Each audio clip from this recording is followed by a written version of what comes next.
What's up, everybody? Happy Tuesday. Hope everybody's having a great day.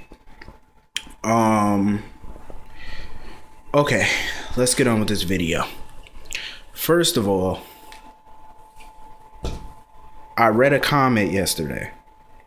The comment said, "Sonny belongs with Sonny." That was the funniest fucking comment. I swear that shit had me LOLing all fucking day. I was gonna comment back, but YouTube was being an asshole and not letting me comment, so I thought I'd say it on this video. But that shit was funny. Anyway, yeah, Sonny and Connie.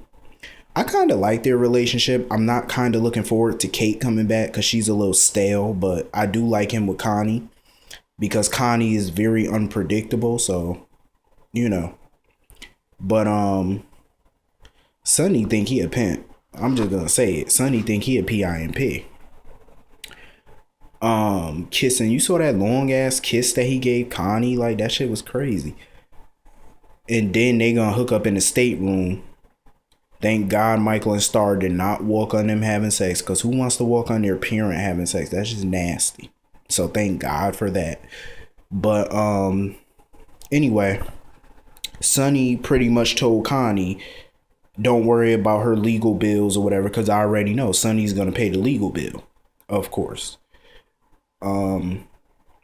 His relationship with Connie, I do like it. I like his relationship with Connie better than I like his relationship with Kate.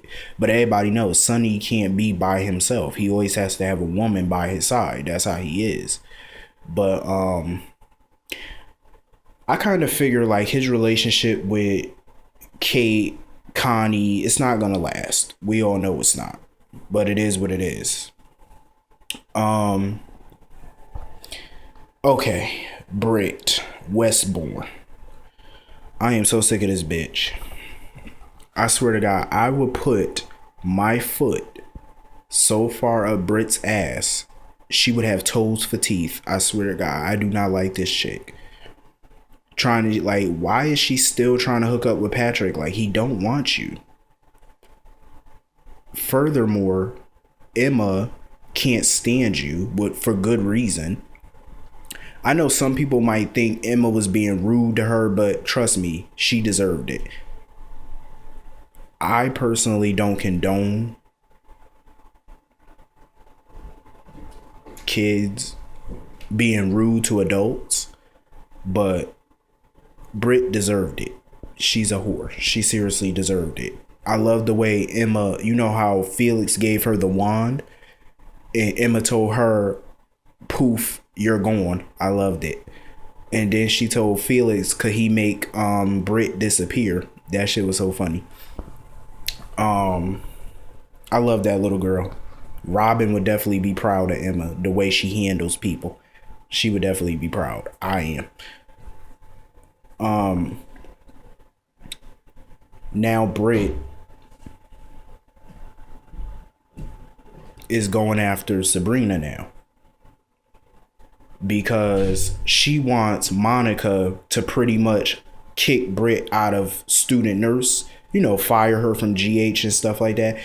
And she got the nerve to sit there and call Sabrina incompetent and unprofessional. And if anybody's unprofessional and incompetent, it's BRITT.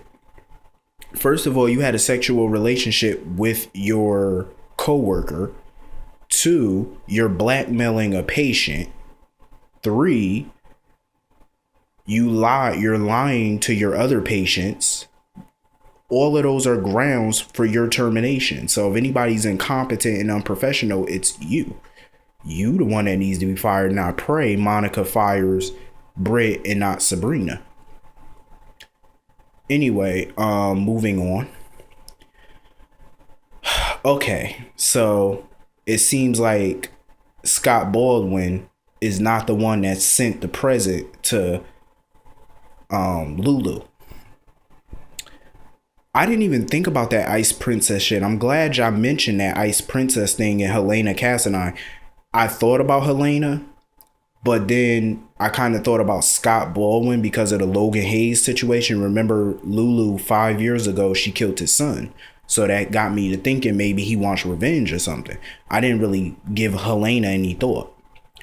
I thought she was back in her cage somewhere, so I don't know. But it does seem like Helena is back in town, or she's on her way back to town. Here's my theory. Helena probably heard Laura was back in Port Charles. Now she's coming after Lulu and the Spencers one more time. That would be my guess. It was good seeing Luke, Laura, Dante, and Lulu all together. You know, would have been better.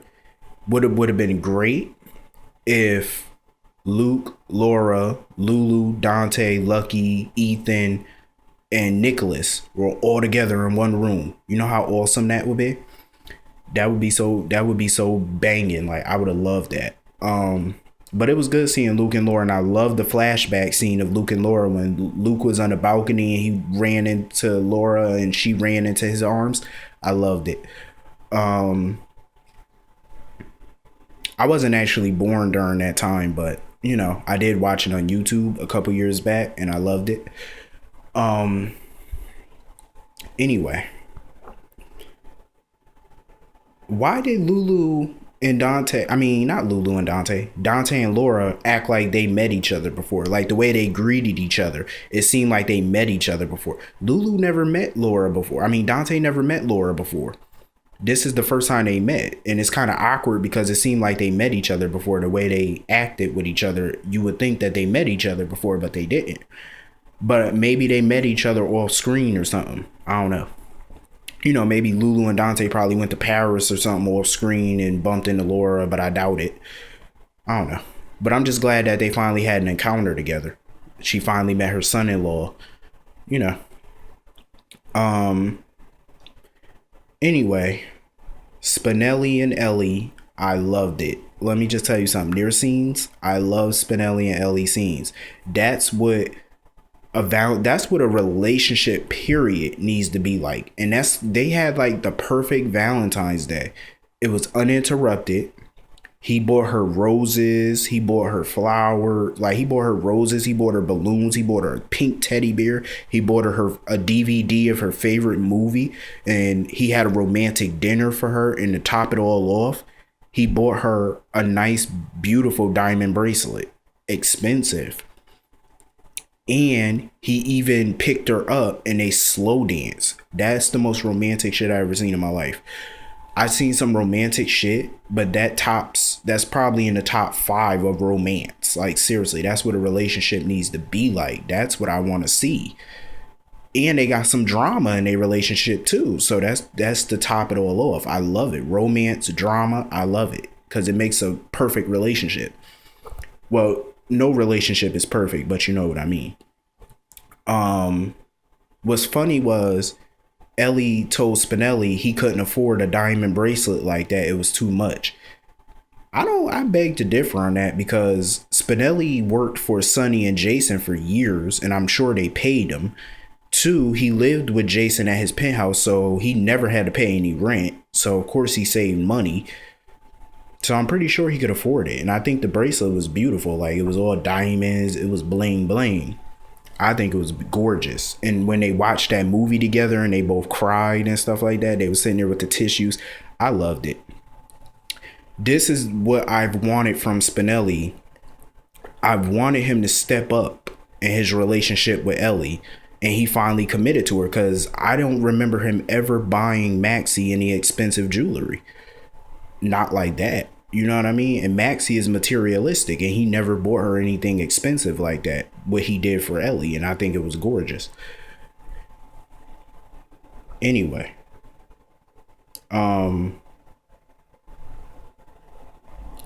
Maxie and Frisco. Here's the thing about Maxie. I don't agree with her selfishness, but at least she owns it. She admits to it, and I like it. Most people don't admit to their selfishness, but she does. And I love that she confided in Frisco, and Frisco wanted to help her. I liked it. Because I still think that Maxie needs to tell Lulu and Dante the truth, about the baby, and I think she needs to tell Spinelli the truth about the baby. They deserve to know. But I loved how they went to the hospital and Frisco stood up for Maxie. I loved it. How he just blatantly told Britt that her blackmail and her schemes are over with. Finally, Maxie realized that she technically has the upper hand on Britt, because she can turn her into Monica and they could get her fired. But all in all, I loved it. Frisco is trying to step up. He's trying to, prove to Maxie that he wants to be a part of her life. He can help her with bad situations like a father should. But she needs to stop making dumb decisions, because you're not always going to have people like Frisco to back you up and fix your problems. You're not always going to have that.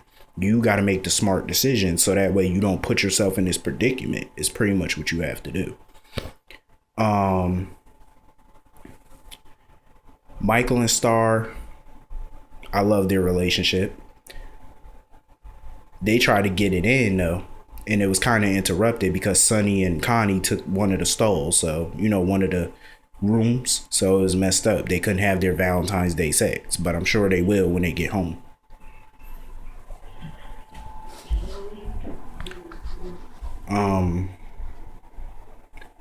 When they slow danced, I loved it. I loved the slow dance. It was fun. I loved it. Anyway, Scott Baldwin is back in the motherfucking house. I can't wait to find out if him and Laura are really married. I can't wait. Hopefully they are.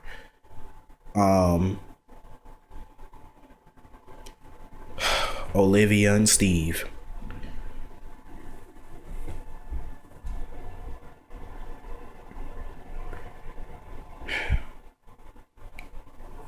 What can I say about Olivia and Steve?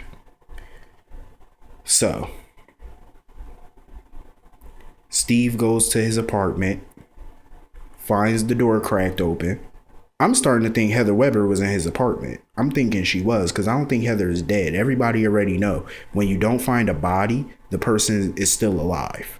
Look at Jerry Jacks.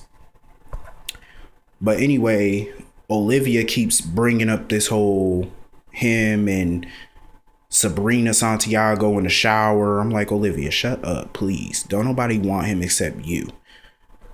And he's about to die anyway, from what I heard. Anyway, they had their little Valentine's Day sex. I will say this. Olivia was working that red dress. Her butt was popping out the dress. She was working it.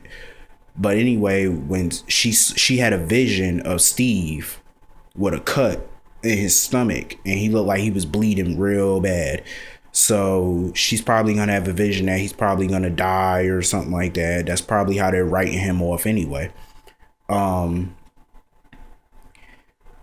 I feel bad for Olivia in a way, because she spent 2 years with Steve. They're finally getting married and he's about to die. But anyway, I hope all of you have a great day. Enjoy your day. I forgot to tell you, Audrey Hardy is coming back to General Hospital March 29th.